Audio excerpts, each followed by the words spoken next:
Good morning. Welcome back to the Planet Doug podcast for Sunday, December 15th. It's just after 7 o'clock in the morning, and I'm still in the city of Medan in glorious room 216 at the equally glorious Wisma Sederhana Hotel. And I just made a cup of coffee. There it is, perched precariously on the, I don't know what this is. It's not really a bed frame. It mimics a bed frame, but it's really just a piece of wood leaning against the wall. So I have to be a little bit careful. But just the way I have my Planet Doug podcast studio set up. I did this. It was supposed to be air quotes for podcast studio, aka sitting on my bed. It's a very precarious place to be, and there's nowhere to put my cup of coffee. So I put it there, and I forgot I put it there. Now I have to very carefully reach behind me and get it without spilling anything. There we go. As I showed in my last podcast, I've got a stool, a tiny wooden stool that's here in this room, sitting on the bed, and I have my legs stuck between the legs of the stool, and then I have my GoPro mounted on top of a little Ulanzi tripod. So that's how I'm recording these podcasts right now. So I'm recording on my GoPro Hero 12, and I'm using a Rode Wireless Go 2 microphone set. On this one, I broke the buckle on the back, the clip. It snapped off, so I have a whole bunch of elastic bands wrapped around it, and then a cord on the rubber band. So that's how that works.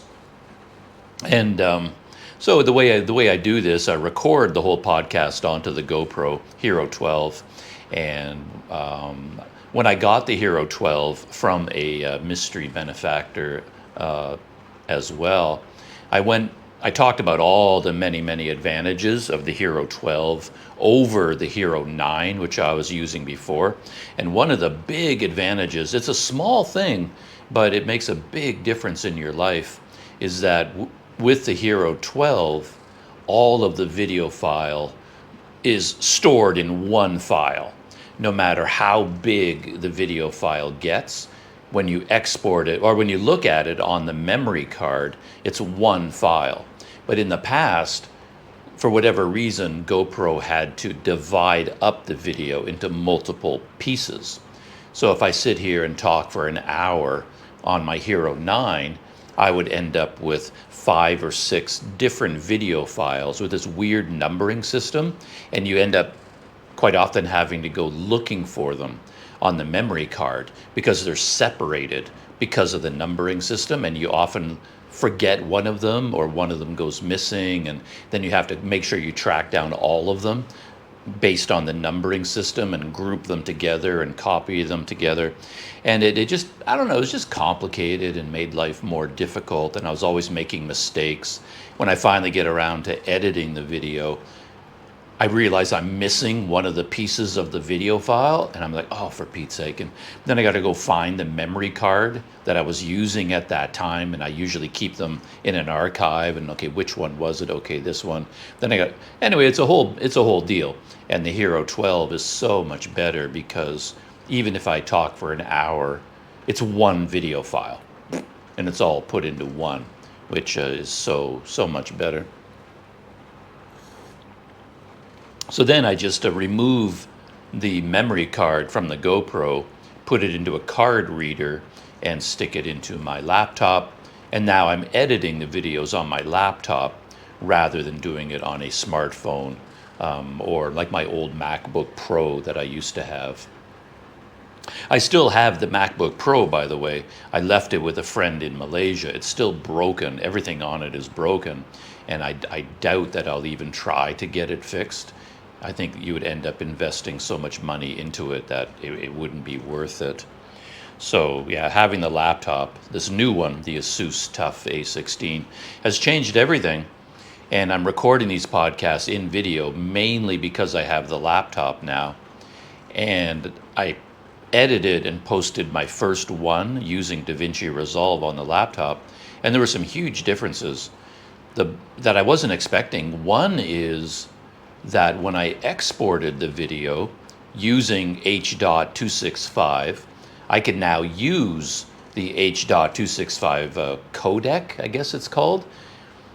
I can use it because of how fast this laptop is. It's just lightning fast. It's unbelievably fast. Whereas when I was using my MacBook Pro, for example, if I had to export a final video, it could take between 10 and 14 hours to export the video. And do you care to guess how long it took for the Asus TUF to export my last podcast? Do you have a number in your mind how long it took? Consider that it took my MacBook 10 hours, sometimes 14 hours. How long did it take to export a 2-hour video on my Asus TUF? 10 minutes. Just 10 minutes. It was done. It was incredible. And then another amazing thing, I don't understand why this should be the case. The video file is much smaller. When I was exporting videos from DaVinci Resolve on the MacBook Pro, I guess I was exporting in the QuickTime format because they say that's the best. You're using a MacBook, you might as well export in the MOV format or whatever it's called. It gives you the highest quality audio and video, etc. So I did, and my video files were as big as 90 gigabytes, anywhere from 30 gigabytes to 90 gigabytes. They're huge, huge files, and then when I uploaded them to YouTube, it could take days to finish the uploading. But somehow, now that I'm using DaVinci Resolve on a Windows laptop, on this Asus TUF, I exported it as an MP4 file, and a 2-hour video. This was 1080p, it's not 4K, but still, 2-hour video, 1080p in H.265, it was 1.4 gigabytes. And when I saw that, I was shocked, because normally, like I said, I'm used to at least like 50 gigabytes, 70 gigabytes. But this one was 1.4 gigabytes, so I thought, well, there must have been a mistake. The video must look horrible. How in the world can the video look good if it's only 1.4 gigabytes? I just assumed there was a problem in the export and it'd be all pixelated and look terrible. And yet when I look at it on my laptop, it looks fantastic. It looks great. It looks the same as any other GoPro video. I mean, shooting a video here in this dark room with a GoPro, we're not going to get high quality video, obviously. But I mean, it looks absolutely fine. It looks the same as all my other videos. So even though it's 1.4 gigabytes in size, it still looks great. And therefore, because it's only 1.4 gigabytes, it uploaded from my laptop in 30 minutes. So essentially, I took a 2-hour podcast video. It's a very simple video, but still, it's a 2-hour video. Exported it in 10 minutes, uploaded it in 30 minutes. And I don't know, I'm shocked. I'm absolutely shocked at the difference. I must have been doing something wrong on my MacBook because the numbers just don't. I'm using the same editing program. I'm using the same settings for everything. So why, from DaVinci Resolve on my MacBook, why would a video be something like 70 gigabytes? And yet from the Asus TUF, it's 1.4 gigabytes. And they both look the same. They both look the same quality when you play it back. So it's kind of crazy. So this laptop is currently causing a bit of a revolution in my life. Because when I was using the MacBook Pro, I would rethink shooting a video, like one of these podcast videos. I would think, I stopped. I stopped recording them when I was in Vietnam because it took too long to edit them, export them, and upload them. And I was uploading from when I was in Port Dickson back in Malaysia. My MacBook Pro died, so I was uploading from my smartphones. And when I was uploading through a smartphone, the upload kept getting canceled. I mean, I'd be uploading a 70 gigabyte video file, and it would take days, finally reach like 69 gigabytes. It's almost done, and then the upload would cancel, and it would start all over from zero. And this would happen multiple times. So you can imagine, I was just going out of my mind. It takes so much time to simply edit, export, and upload a video. But now that I'm exporting and editing, uploading from my Mac, from my Asus TUF directly to YouTube, not using a smartphone, the upload never cancels. It just uploads the file. And you can pause the upload. Like I could turn my laptop off. I can just close the lid, goes to sleep, go have lunch, come back, open the lid, and it just picks up from where it left off. If you did that with a smartphone, if you tried to pause the upload, it would cancel the upload and start all over again from the beginning. And that happened to me all the time. So yeah, that Asus TUF is making a big change in my life right now. Of course, it's taking a lot of time. I'm having to learn a lot of new things, and it isn't perfect. There are definitely problems with this laptop that I wasn't aware of. A big one for me is the speakers are too quiet. I can't hear anything. So even when I have the laptop, even in this room, which is relatively quiet, the laptop sitting on my laps and I'm playing a YouTube video, I can't hear the audio. Maybe I'm going deaf. I don't know. I have the audio output maxed out 100%, but I can't hear anything. And that's when I've got the laptop right in front of me. Part of the problem is it's sitting on my lap, and every laptop, of course, they call them laptops, but they're not designed to be on your lap. It's a misnomer. They're designed to sit on a flat surface because the speakers on this Asus are on the bottom. There's no front-facing speakers. There's no speakers on the top. They're on the bottom, and there's a gap there between the laptop and, say, your desk or table. And then I think the audio is designed to bounce off the desk. So the speakers are aiming downward, and then the audio is supposed to bounce off that hard surface and then come out. But when you have it on your laptop, on your lap, the audio is hitting my legs, basically, and the audio, of course, is not bouncing off my leg or bouncing off the bed sheet or whatever, my shorts or my t-shirt, so the audio is kind of muffled. So I find whenever I'm working here, I mean, I could fix this problem if I worked at a desk, but I don't have any desks. Like if I'm in one of these low-budget rooms, they don't come with desks. They come with a mattress, and that's all you get, and this little stool that I'm using.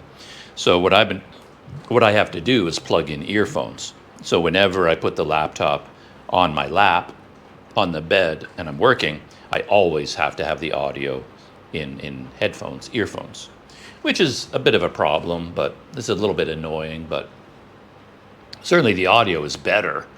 Even if the speakers were good speakers, you're going to get much better audio from the earphones. So it forces me to use earphones, which means I get higher quality audio pumped into my brain. So I guess that's a good thing and a bad thing.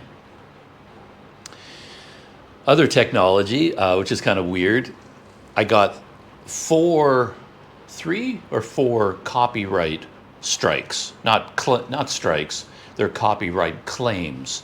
And these are all on videos from Bangladesh from, I think, 2021. Like 3 years ago, I was in Bangladesh. Those are really almost the first YouTube videos I ever made. And while I was there, I got a haircut, and I made this video about this weird haircut that I got in Dhaka. And for music, I chose classical music, The Barber of Seville, because my understanding was that classical music is no longer copyrighted.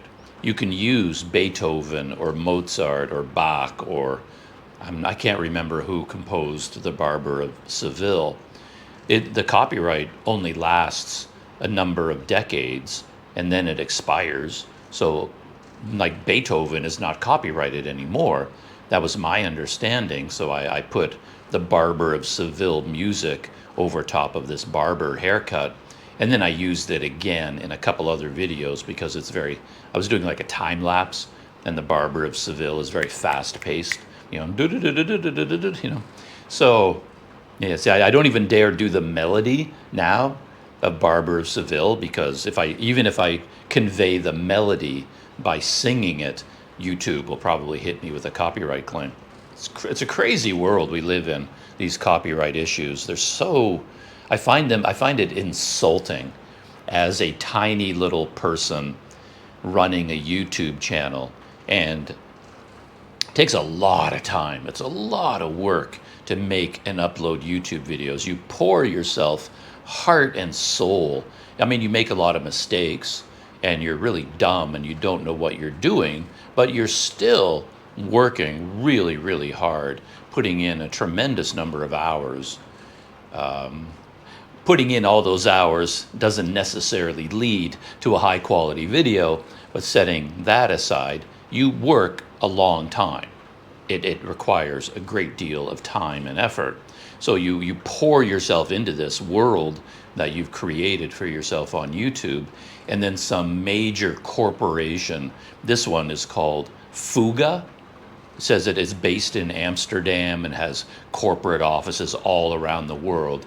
And their lawyers decided to come after me and said, oh, you used this song in your video. We own the copyright to the Barber of Seville. So now we own your video. It's ours now.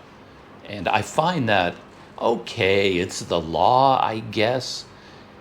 It turns out that the loophole is, yes, the music for the Barber of Seville, there's no copyright on it. So I can play it myself.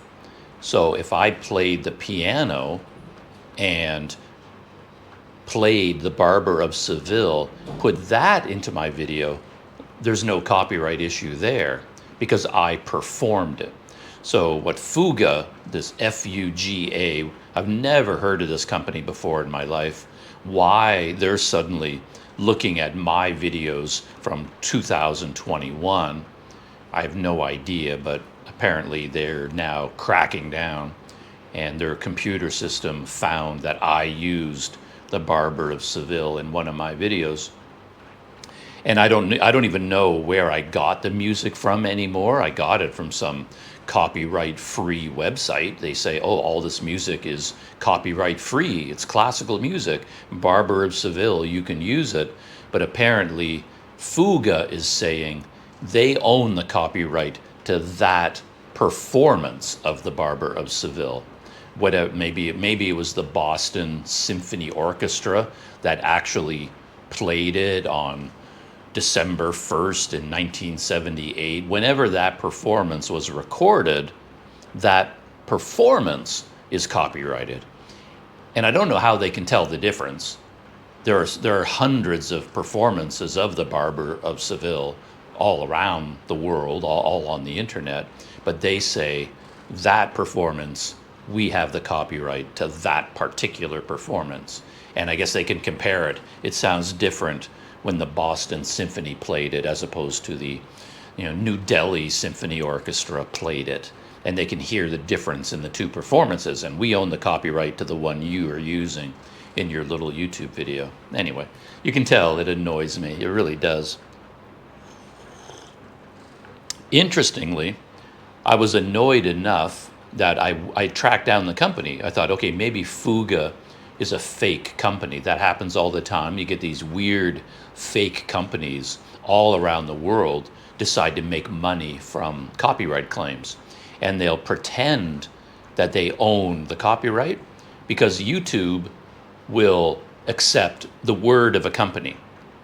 If any company on the planet just says to YouTube, oh, we have the copyright, YouTube just says, oh, okay, you do. Here you go, you can have it. Now you own this video.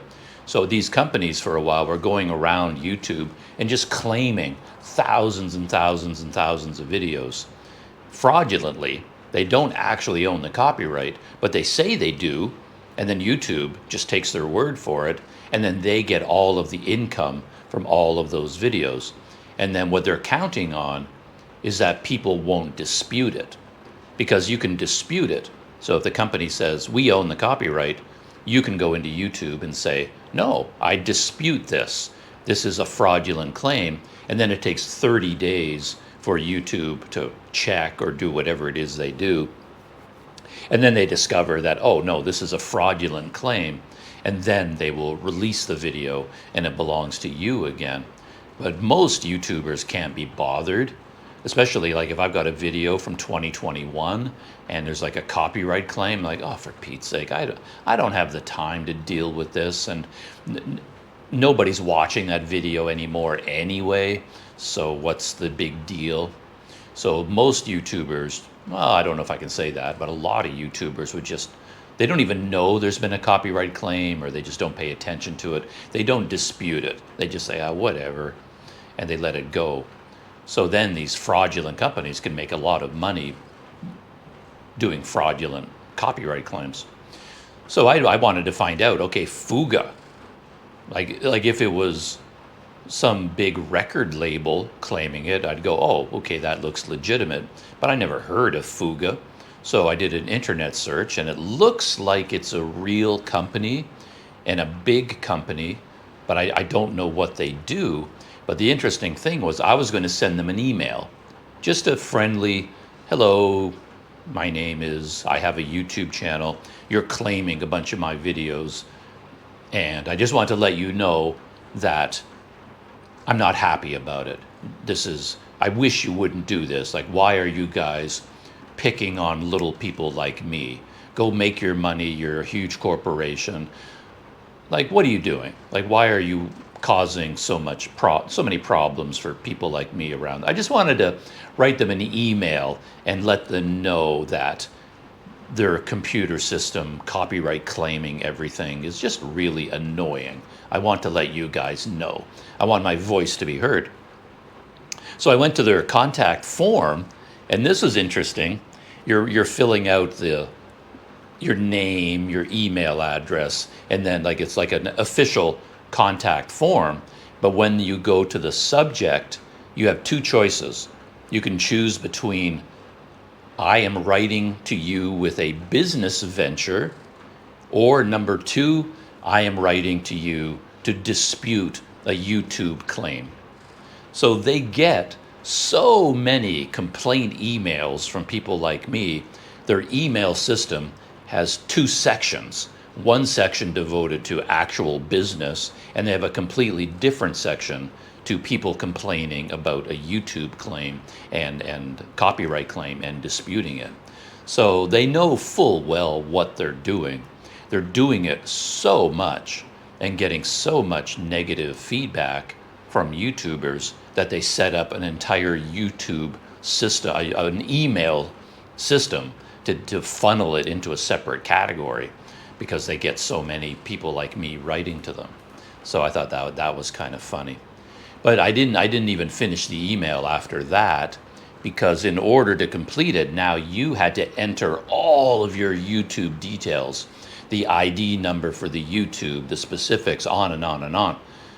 And I didn't like that idea, because now if I do dispute the copyright claim on YouTube, I'm giving Fuga all the information about my video and about my identity, which they make it look like I'm helping myself out, but I think I'm just giving them ammunition to fight with YouTube. Like if I dispute the claim on YouTube, now I'm giving Fuga all this information that they can use to argue against my dispute, if you see what I mean. So, okay, I'm not going to give them all this information. If I'm going to dispute this, I'm just going to go directly to YouTube and go dispute. And I'll say, as my dispute, my understanding is that classical music cannot be copyrighted, and I got this music from a copyright-free website, so I think this claim is not valid. So I was going to dispute it, but then I went onto YouTube and I started the process of disputing the claim, And then you got all the way to the final screen, and there was a box there, a YouTube. This is a YouTube system, and there's a box that I have to tick before I can submit my dispute. And the box that I'm ticking, it says, I understand that filing fraudulent disputes may result in termination of my YouTube account. So you have to acknowledge to YouTube that by submitting this dispute, they have the right to cancel your entire YouTube account. Isn't that insane? It really shows how much the online world has moved in the direction of corporations. They have so much power over individuals to the point that a corporation put a copyright claim on something I created, spent a lot of time, poured a lot of my life into. They just came out of nowhere and says, oh, you use this much of this music, now we own the whole video, thank you very much. And then when you go to YouTube to dispute it, YouTube threatens you with deleting your entire YouTube account. Isn't that, I don't know, just all of this bugs me. I mean, to be honest, I don't think it's a real problem because the language says filing fraudulent disputes. And I'm not filing a fraudulent dispute. I'm saying, to the best of my understanding, this copyright claim is not valid. Classical music can't be copyrighted, and I got it from a copyright-free company. So I'm disputing it for those reasons. But what if I'm wrong? What if the copyright claim is valid? And they rule in favor of Fuga. So is my dispute, was it a fraudulent? I mean, maybe, what's the difference between an incorrect dispute, I was incorrect in my information, and a fraudulent? That only goes to intent, right? Fraud is mainly about what was your intent. You can be mistaken, but you weren't trying to defraud anybody, you were just wrong. But they're saying, well, if this is a fraudulent dispute, we have the right, because you submitted a fraudulent dispute, we at YouTube, we have the right to delete your entire account. And so I didn't file the dispute because I don't care that much about it. And I don't want to risk YouTube deleting my entire account. Who knows what they're going to do? It's all run by computers now. And I'm not going to fight with their computers over something like this. So basically, by putting that little box, they probably prevented like 80% of people like me filing a dispute because, yeah, I'm not going to risk it. And that leads me to something I've thought about quite a bit, where, not me, obviously, because I'm not a big, famous, successful YouTuber, but you take somebody like Nora Lee from Itchy Boots. YouTube is her entire life. It's her job, it's her career, and it's her business, right? So Itchy Boots is a business, a personal, private business that she's running to make money, and yet YouTube at any time could just take it away from her. Like, oh, your account is, like, maybe she makes a mistake. There's a problem with one of her videos. I'm sure she's very careful because she's got a lot to lose. But at the same time, dealing with YouTube is so tricky. You never know what's right and what's wrong anymore. You can easily make a mistake by accident. You just didn't know. And then they can just, your whole YouTube channel is just gone like that. And it's happened to many, many, many big YouTubers. So, like, think about a parallel. Let's say a person out there in the real world, they have a job, they work for, I don't know, they work for a construction company or an engineering firm. That's their job. And then another entity can just come along and take their job away from them. Like saying, oh, this engineering company is no good, so, okay, your job is gone. It's like, well, no one can do that. That's what I'm saying, is if you're an engineer, you work for this engineering company, you have a direct relationship with your income, the people who pay you to do your job, and then you have legal protections. But as a YouTuber, all like someone like Itchy Boots, a famous one, their income is coming, all their income, their job, their career, their business is all based on YouTube, which is almost like a third party. And YouTube at any point can take away their job, their income, and their career just by deleting their YouTube channel. It's kind of a brave new world, and I'm waiting for the first big legal case where YouTube does that to a big YouTuber who's making $100,000 a year or however much money these people make. And then they, because of a copyright strike, so they posted some content that violates YouTube's agreements, their guidelines, their advertising guidelines, and you did it by accident, and then YouTube deletes your entire account because you violated their guidelines, and that's it. Your income's gone, your job's gone, your business is gone, just like that. And it feels like somebody's eventually going to take them to court and say, okay, sure, even if my video violated your guidelines, does that give you the right to take away my entire livelihood? So it seems like there's a gray area there. You know, technically, YouTube has the right to do it. They run YouTube. Your YouTube account is on YouTube. They can take it away from you. But it's also your business at the same time, an essential part of your business. So how can they take it away from you? So yeah, it's an interesting idea. I think there's going to be a legal challenge someday to that. Anyway, so yeah, every day, every morning I wake up and there's a new copyright claim.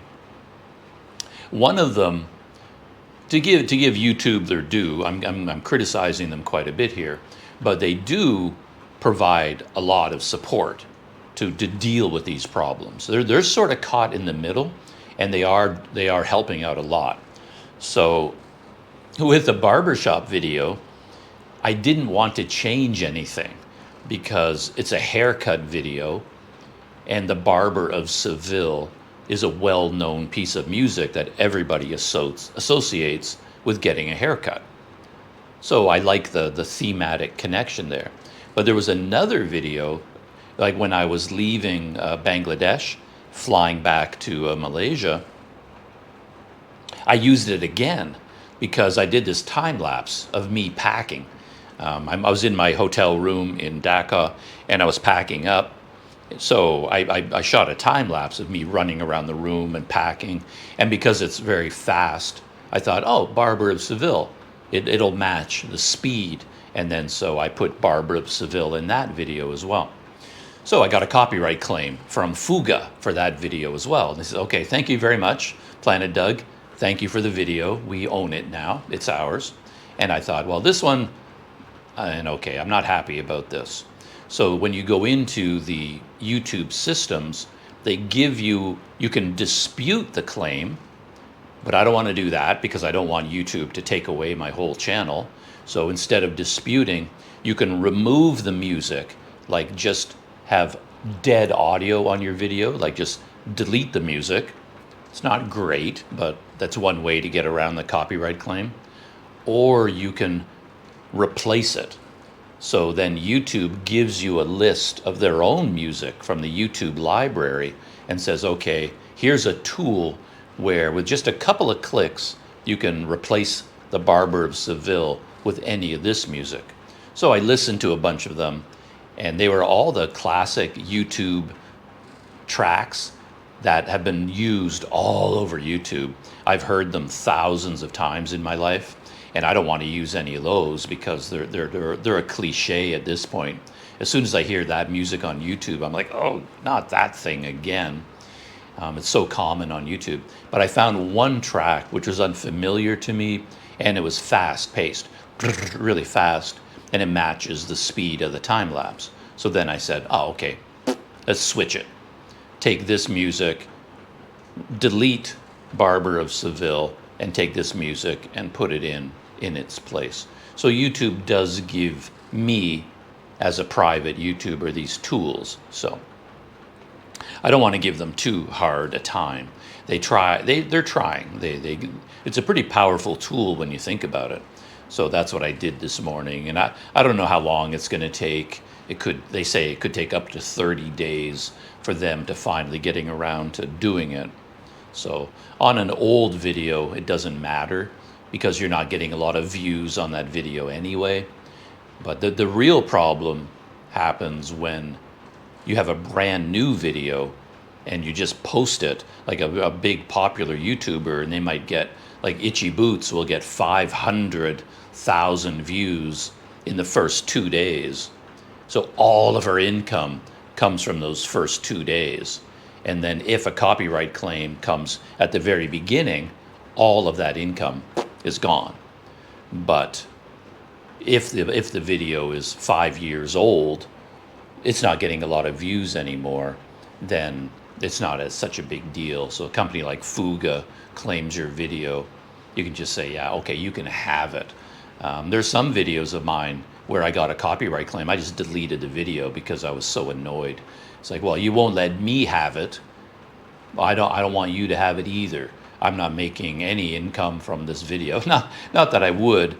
I'm getting upset about 1/100th of a penny over 5 years or something like that. But it's the principle of the thing. They're claiming ownership of my video, and I just say, okay, you want it? I'm just going to delete it. You can't have it.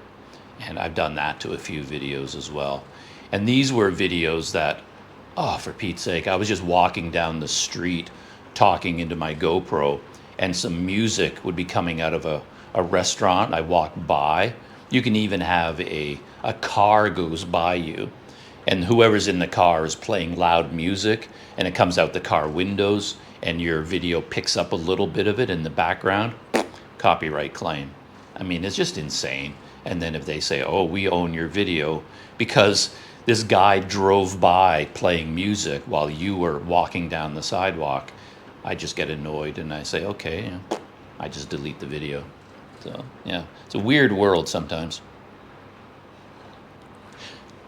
And I just got a notification from YouTube that this video from Bangladesh, the one I replaced, Barbara of Seville, it says, okay, no issues were found. So they replaced the music. Their computers already checked it. So it didn't take 30 days. So yeah, hats off to YouTube for doing that, you know. But Fuga, whoever you are, Fuga, I still don't like you guys, whoever you are. More technology to talk about.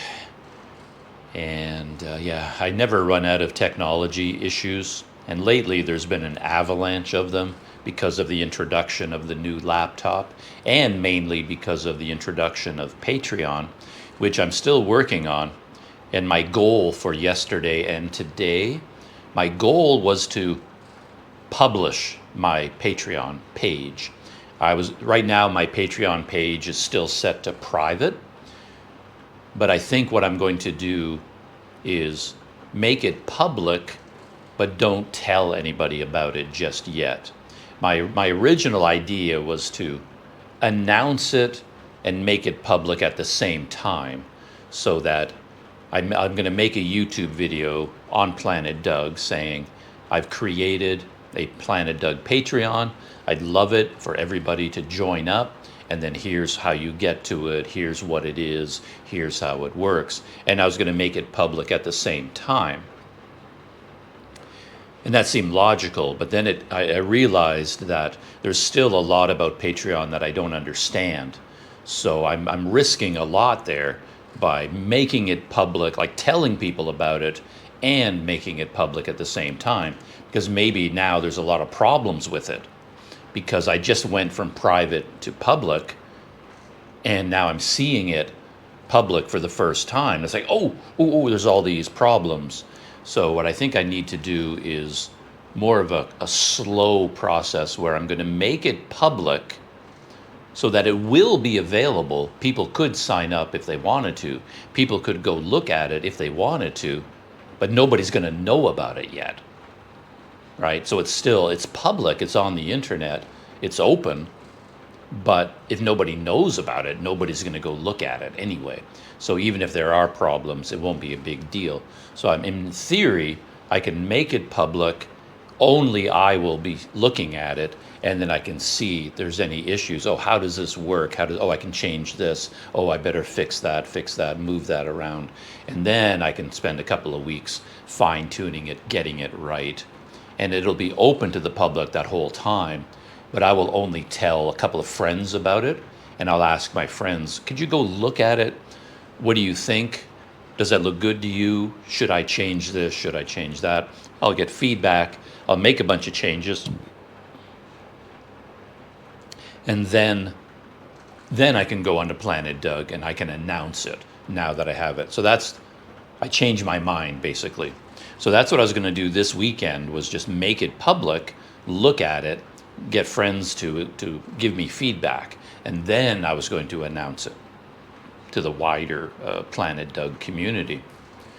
But then I remembered there was one other component I wanted to add, and so I decided to delay everything until I get this other thing set up, and this is setting up my Planet Doug website and linking it with Patreon. And you can do this. And up until this point, I hadn't done it because I was exhausted. For me, just setting up Patreon was a lot. It took all of my time and all of my energy just to figure out how Patreon works. And WordPress and like an online website, I get exhausted just thinking about it. I have so many issues with running having a website, running a WordPress website. So many problems over the years. I don't understand how it works. I just couldn't face it. But I thought, well, let's look into this. So I went to my Planet Doug website, which is planetdoug.life. That is the Planet Doug website. I've done nothing with it.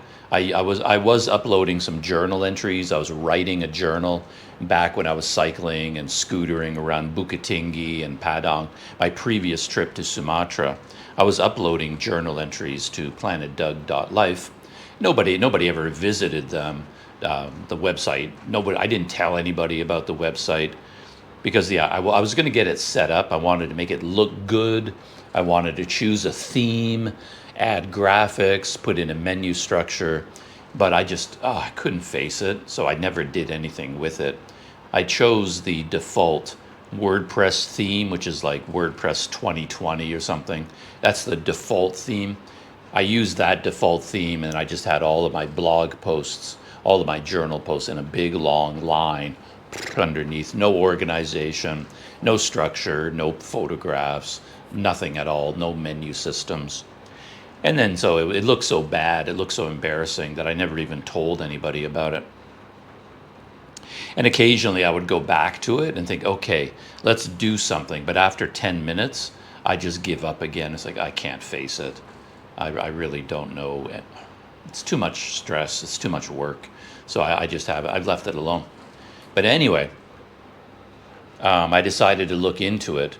And I mainly decided to look into it because Patreon has a WordPress plugin.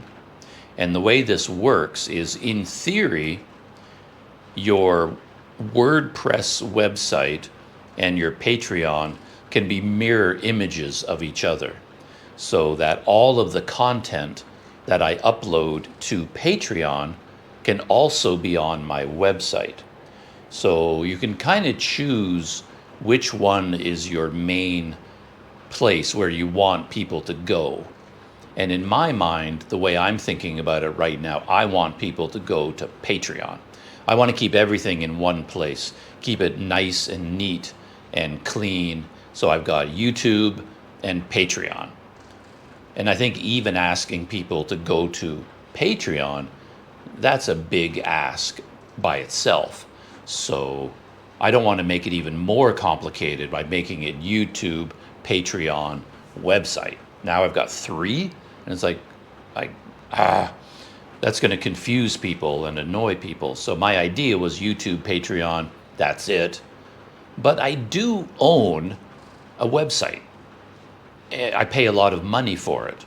planetdoug.life. I own the domain, I pay for hosting, and that put those two together, it's actually a lot of money per year. And so I think, well, why not take advantage of that?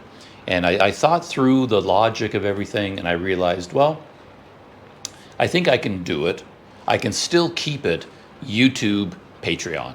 That's going to be the main focus for me and everybody I talk to. But I can still have the website, and then I can have content on the website that will be locked, just like on Patreon. So like on Patreon, the content, in order to access the content, I can set it so that, okay, in order to watch this video, you must join Planet Doug Patreon, whether as a free member, living on the forest planet, the city planet, ocean, mountain planet. I can specify these things. And then with this WordPress plugin for Patreon, you can do the same thing on WordPress. So now every post on my website, it can also set the same access. It can be free to the public, like open to everybody. It can be open to free Patreon members.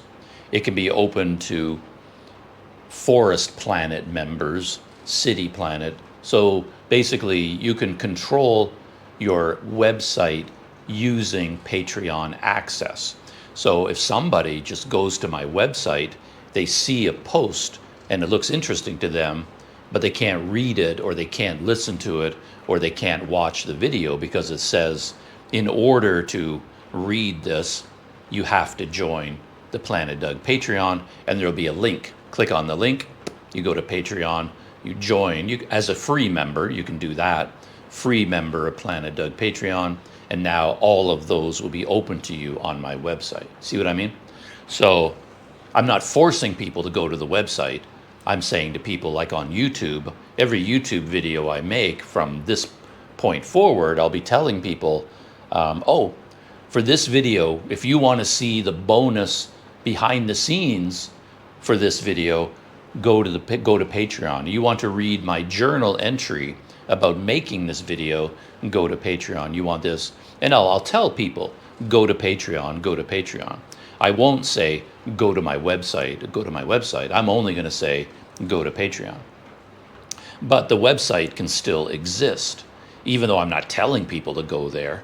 If someone does happen to go there, well, they can see my website, and there's all this exclusive content only for Patreon members.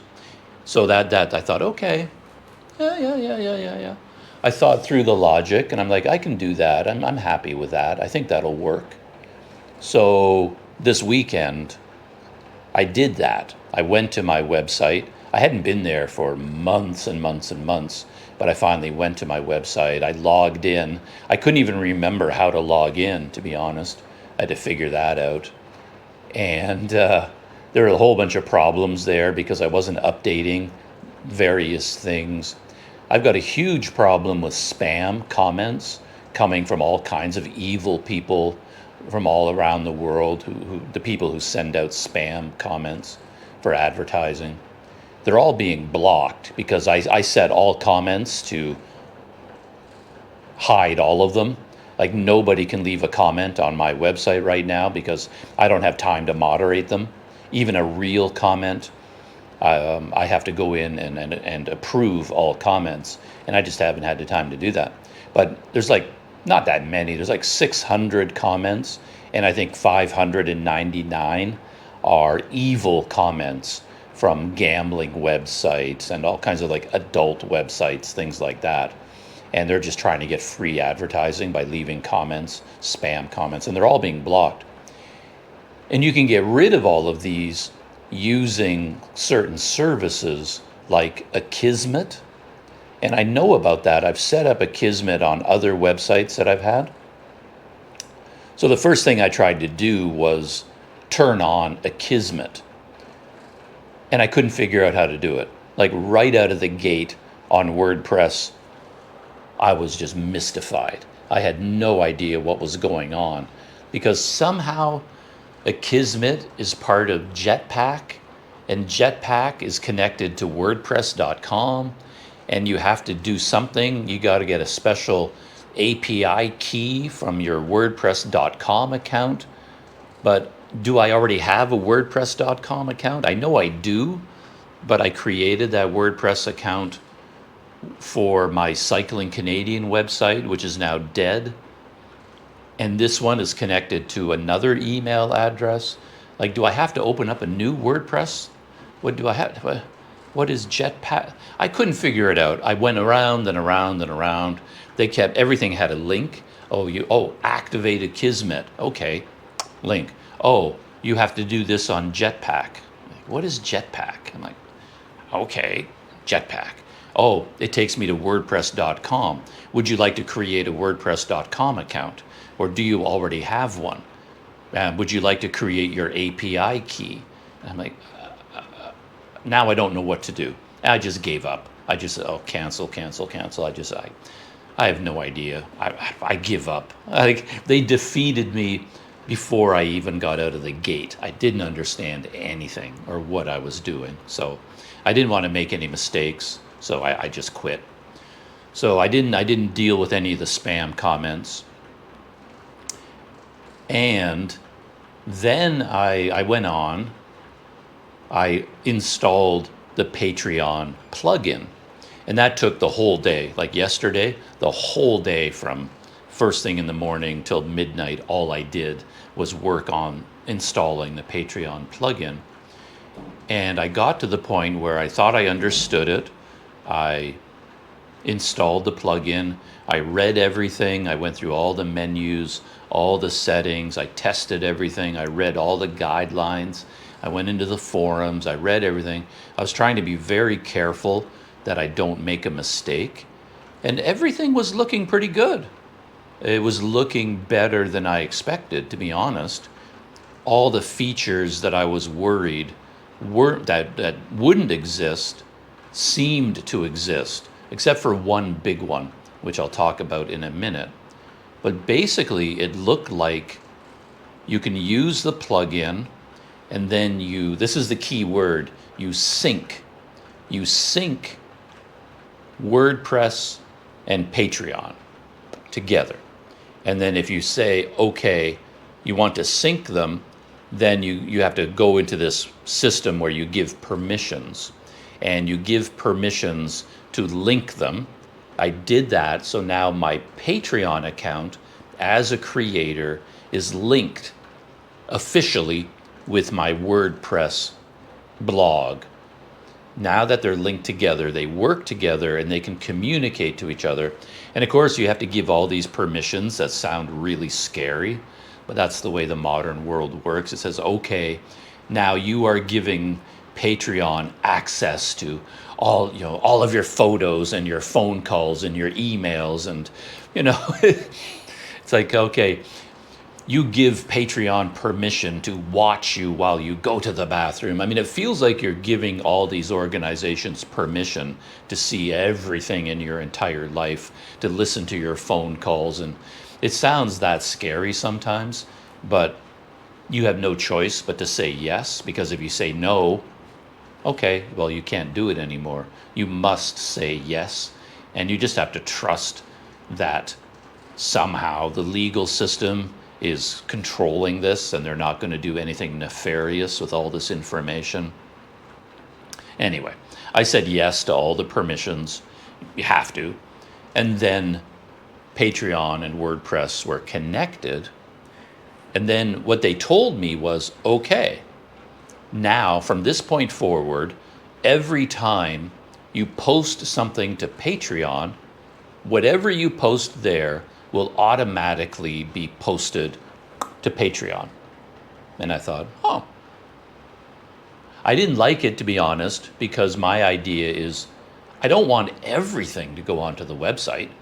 Like every single thing I put on Patreon, I don't want everything to go to the website. I only want the big things, like these podcasts, videos, big journal entries. those 3 items. I want them to be on my website. But if I post a picture of my lunch on Patreon, it's just a little thing. I don't want to send hundreds and hundreds of things onto my website. I just want the big things. But it turns out you can't specify which ones. If you sync them, everything goes. So I was like, okay, that's a deal breaker right there.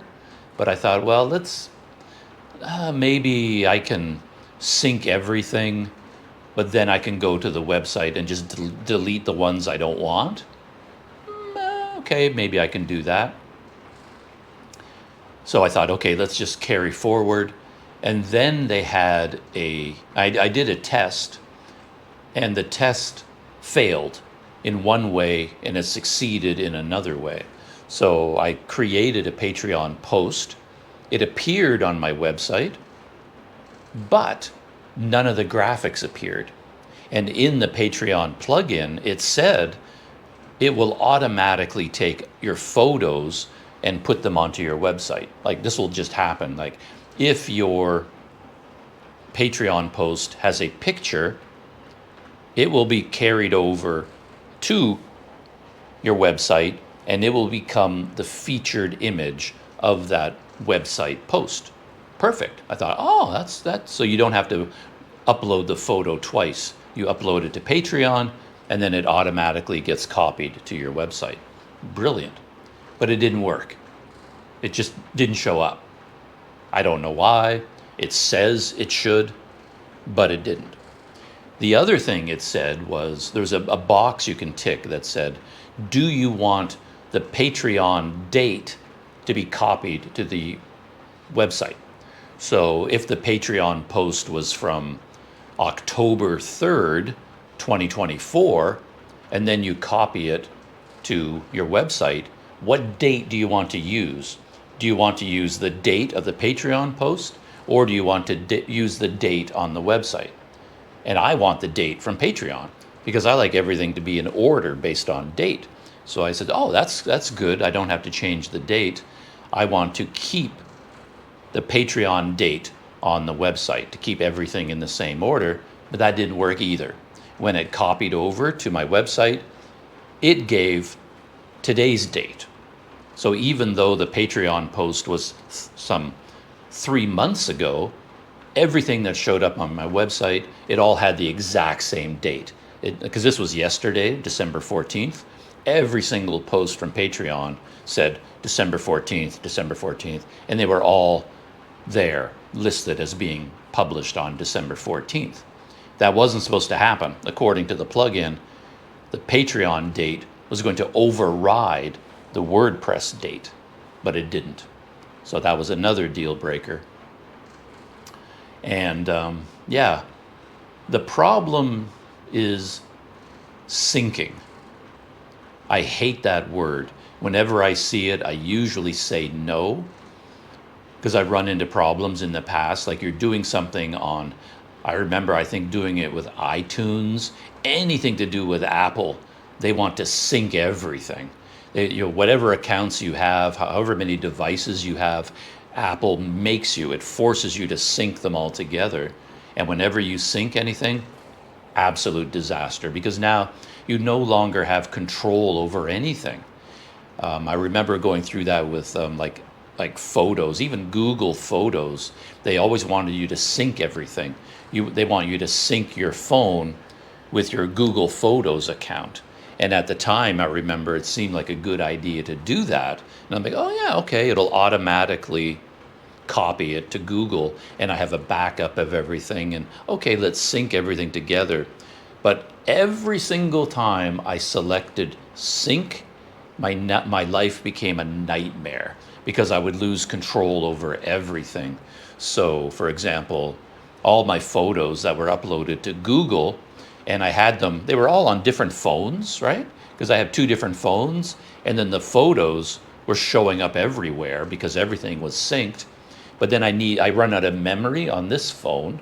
So then I think, well, I want to delete a bunch of photos. And I think, oh, it must be fine. If I delete them from here, I still have a copy online. So I would just delete everything from my phone, but because it was synced, it deleted them everywhere. So all the photos I deleted from my phone were also deleted from Google Photos online. And my understanding was, no, that's not how it's supposed to work. So anyway, that was a disaster.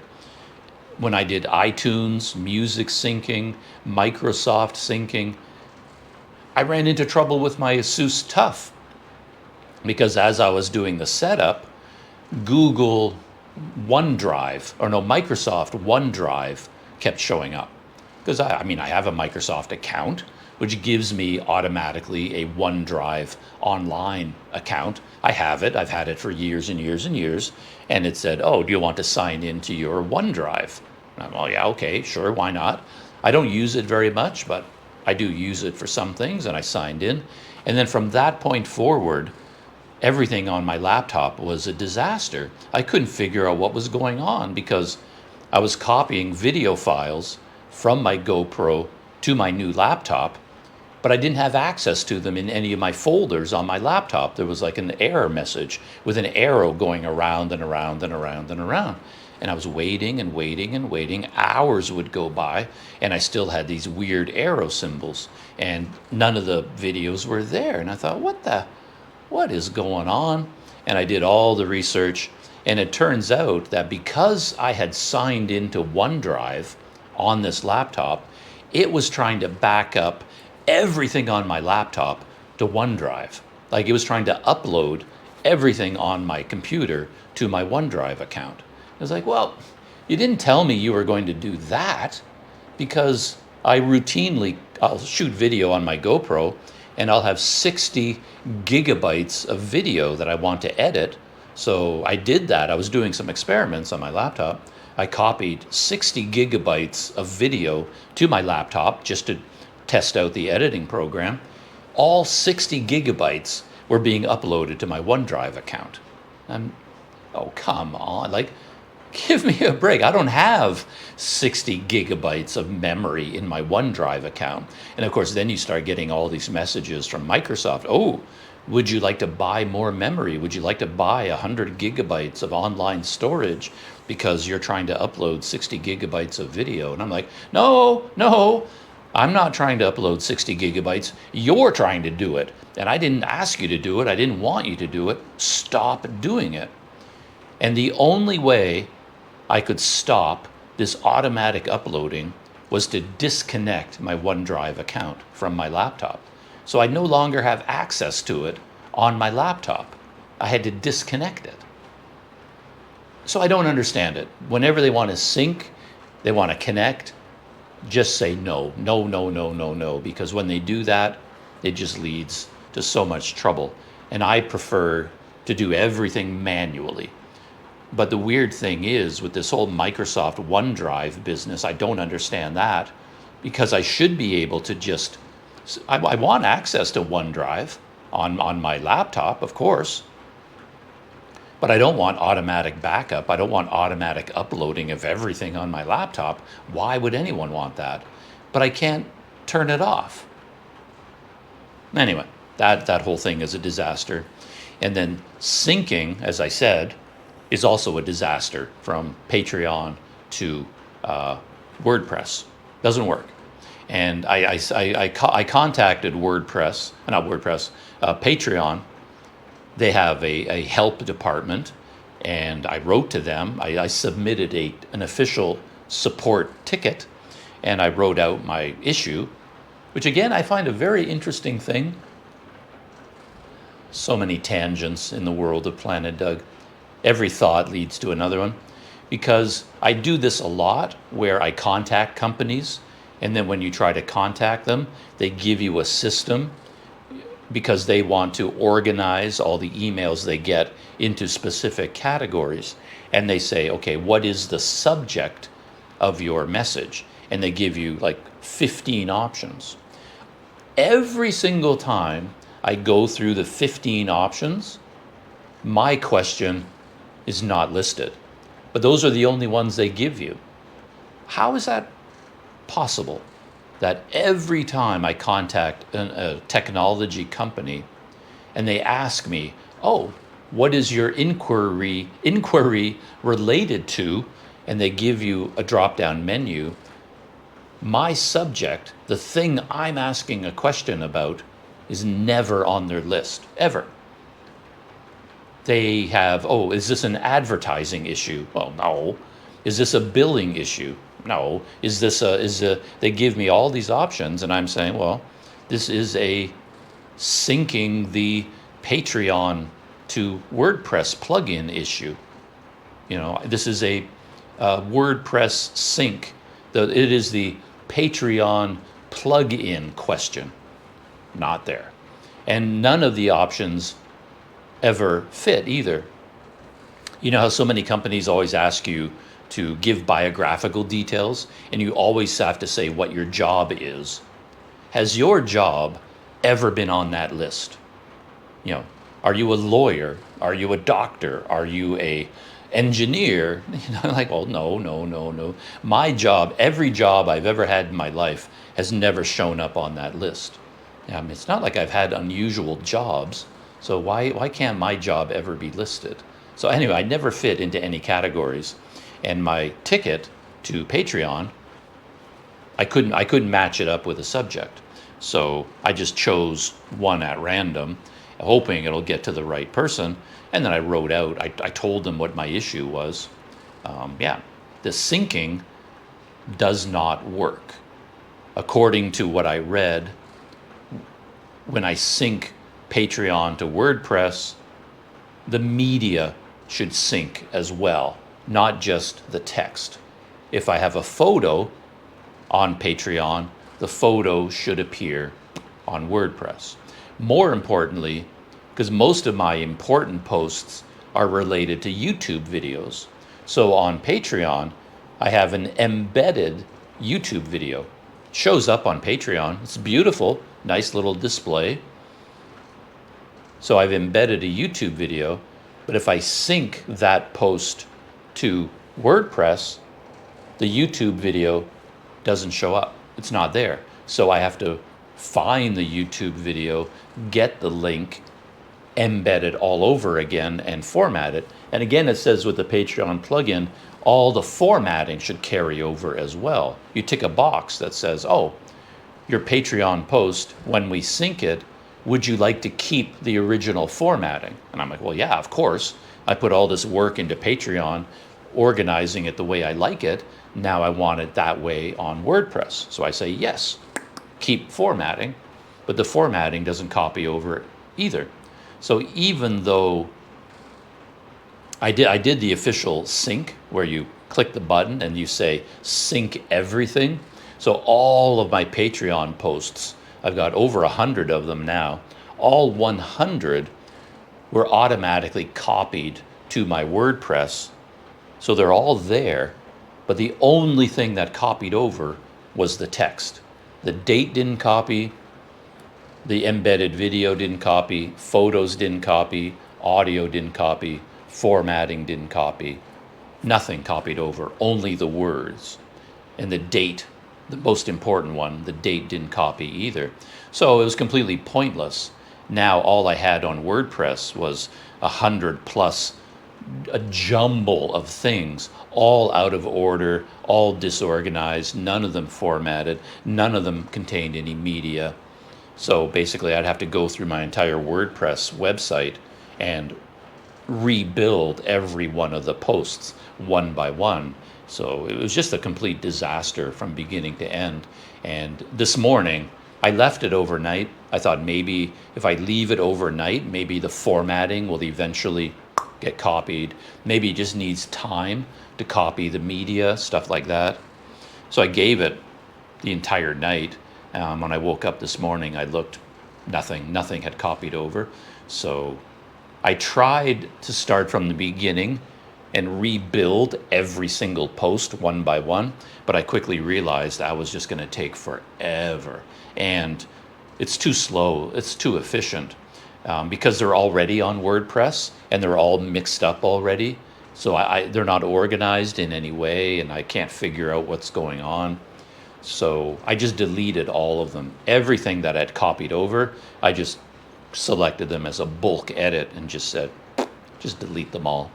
And we'll see what Patreon has to say. They might fix the problem for me. They may say, oh, this is why it didn't work. You have to do this, or this is why you have to do this. But basically now I've gone into the plugin on my website, into the Patreon plugin, and I've disabled all the syncing. They do say, you know, would you like to automatically sync them? And they say recommended yes. They say this is a very important one. You really should say yes. But I just said no.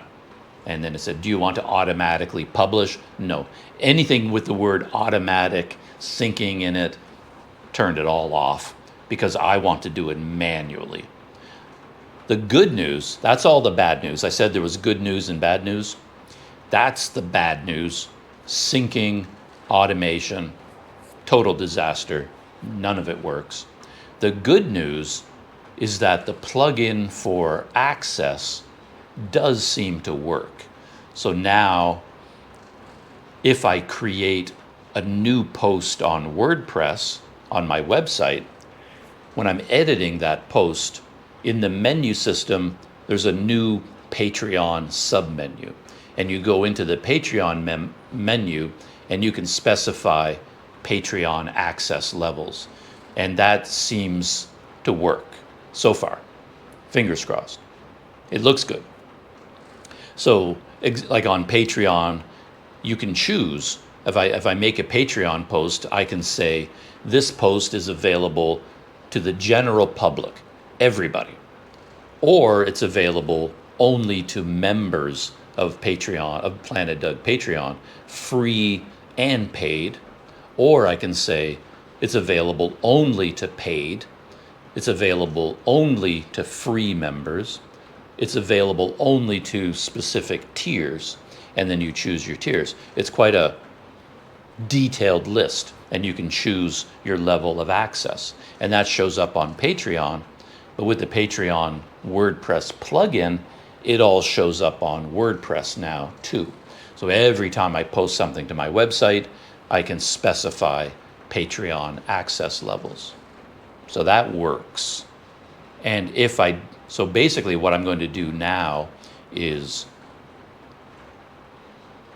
I'll start with Patreon. Like Patreon is the most important thing to me. So like this podcast, I'm going to finish it today, upload it today, and then I will put it on Patreon. And once I've finished uploading it to Patreon, then I'll do it again on the website.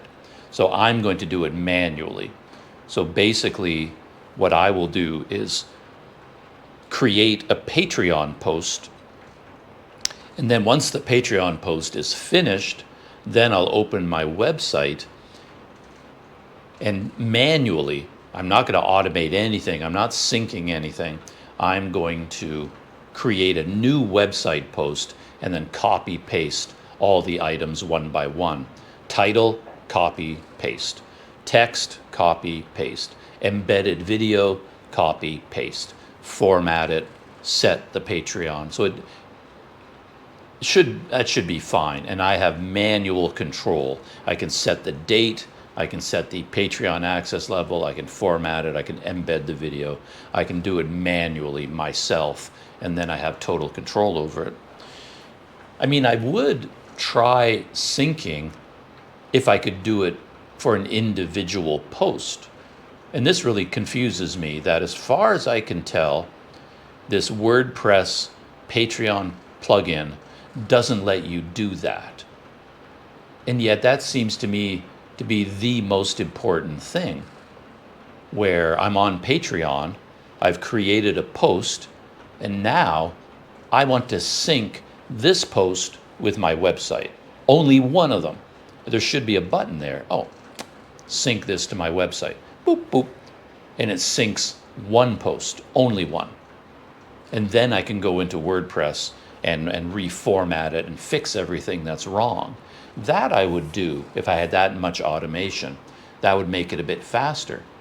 But as far as I can tell, the plugin can do everything or nothing.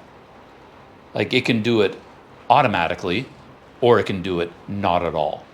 There's no way to have it like semi-automatic, where what I'd like to be able to do is go through my Patreon, just go through the list of posts and pick and choose which ones to copy to WordPress. I can call up a whole list of them and go, oh yeah, that one, that's a podcast, that one, that one, that one. Oh, not that one, no, but that one. Copy those. But it doesn't give you that capability. You, as I said, you can do all of them, or you can do none of them. You can do it automatically, or you can do it 100% manually. There's no in between at all. And I find that puzzling. I don't know why everything works that way. So anyway, that is the story of the Patreon plugin for WordPress. And I'm just going to wait until I hear from Patreon. Their support people are pretty good. They reply pretty quickly, but they don't work on weekends. So today's Sunday, yesterday was Saturday, so I won't get a reply until a couple of days from now, if at all, maybe a week from now. So yeah, so that was another big technology story. I think today all I'm going to talk about is technology. I'm not going to talk about movies or TV shows or YouTube videos. This is only going to be about technology. I have so much to talk about with that. Another connected with this now is what I'm going to do with the website. And I think what I'm going to do is follow through with this. I want to keep the website going. I want to have it connected with Patreon. One advantage is it gives me a backup, because as I said, there is this concern about YouTube that all of my videos, all of my work, everything I've done over the past 5 years is all on YouTube, and YouTube has total control over it, and they can delete everything anytime they want. So any day I could wake up, someone could hack my YouTube account, and I could wake up in the morning and everything on YouTube will be gone. It's a risk. It's a real risk. So how do you deal with that? And I like the idea of Patreon in a way because it is separate from YouTube. So the Planet Doug community doesn't exist anymore, only on YouTube. So even if my YouTube channel disappears, I still have Patreon. So that will be more the heart of Planet Doug. People like the Planet Doug community, at least some part of it, can live on Patreon. And then you can incorporate YouTube into Patreon. You can incorporate Instagram into Patreon, Facebook. So you can have your content in a way in two different places. Of course, you can't upload videos to Patreon, not hundreds and hundreds of gigabytes worth. That doesn't work. But at least there can be some information there. If I'm writing my journal on Patreon, there's a copy of it there.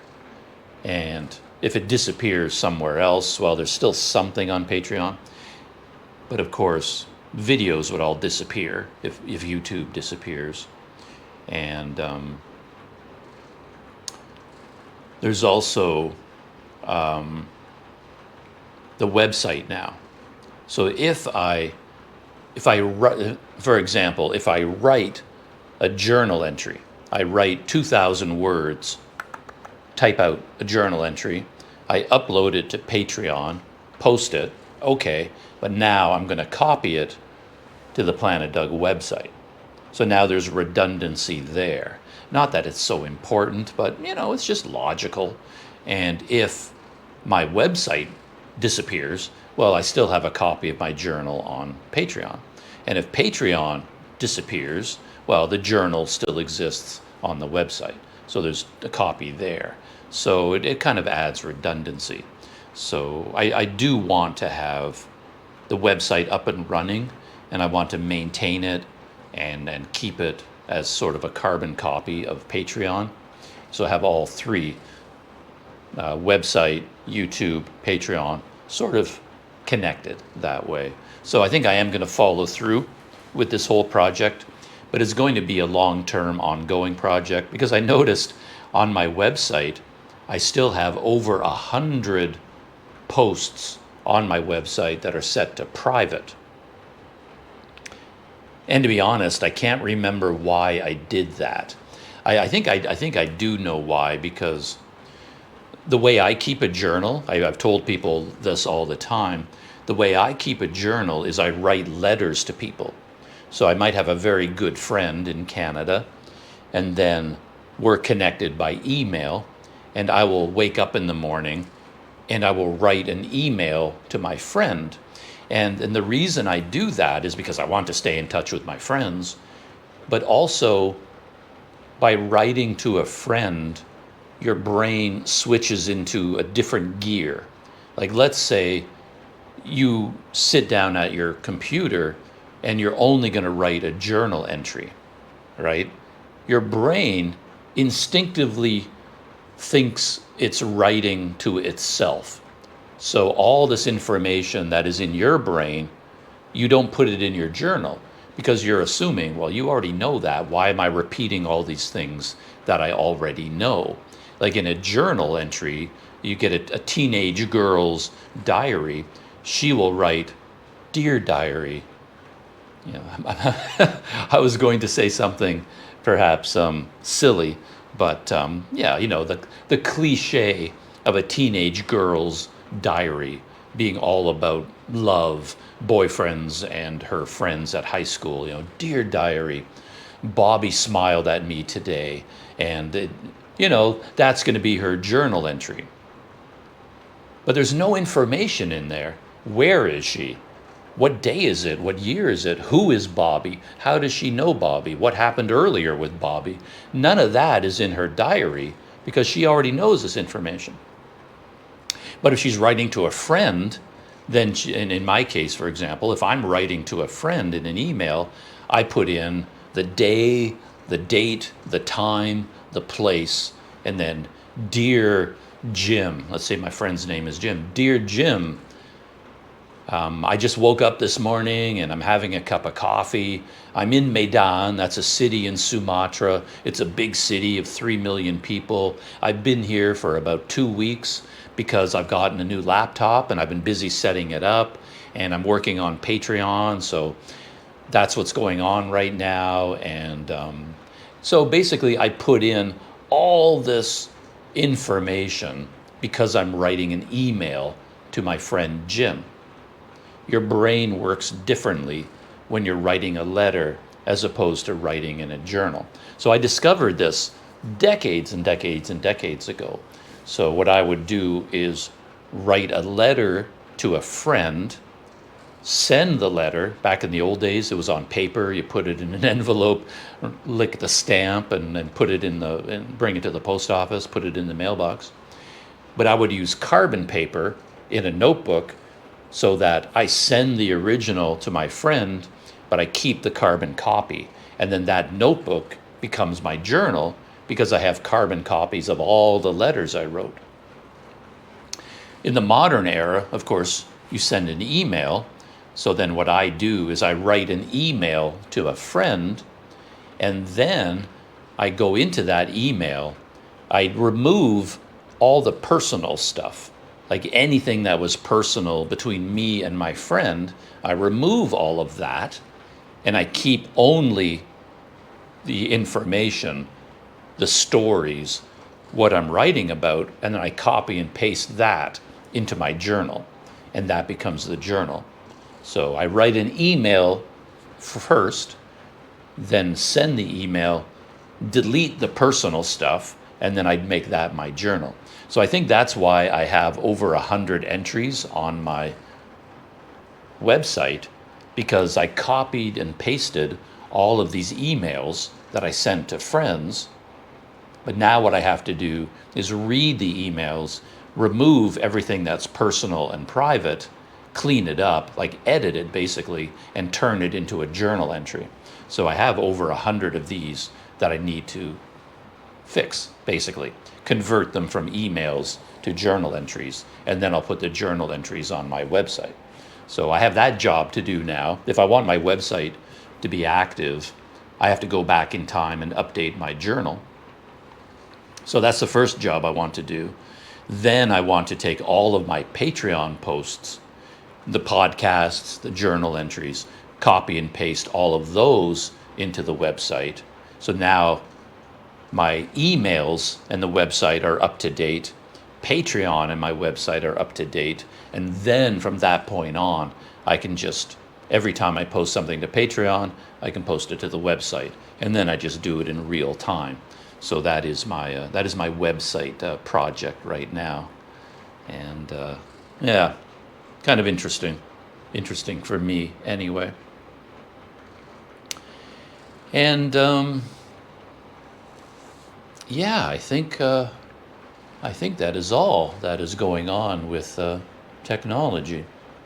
Laptop stuff still ongoing, learning how to do that, learning how to edit videos on this laptop, and then Patreon and connecting Patreon to WordPress. We'll see how that goes. Yeah, it's going to be an ongoing project, I guess. So that is it. Those are and the copyright claims. That's what I also talked about today. That's probably the biggest topic, I think, talking about all the copyright claims from Fuga, whoever Fuga is, whoever Fuga are. So that is it. Shutting down now. And as I said, now that I'm shutting down, I'm going to make another cup of coffee, copy this video file from GoPro to my laptop, export it, upload it. Nice and fast, thanks to my brand new TUF Asus laptop. So thank you for hanging out with me this morning, and I hope you enjoyed some of my rambling, and I hope you come back for the next one, and if so, I'll talk to you then.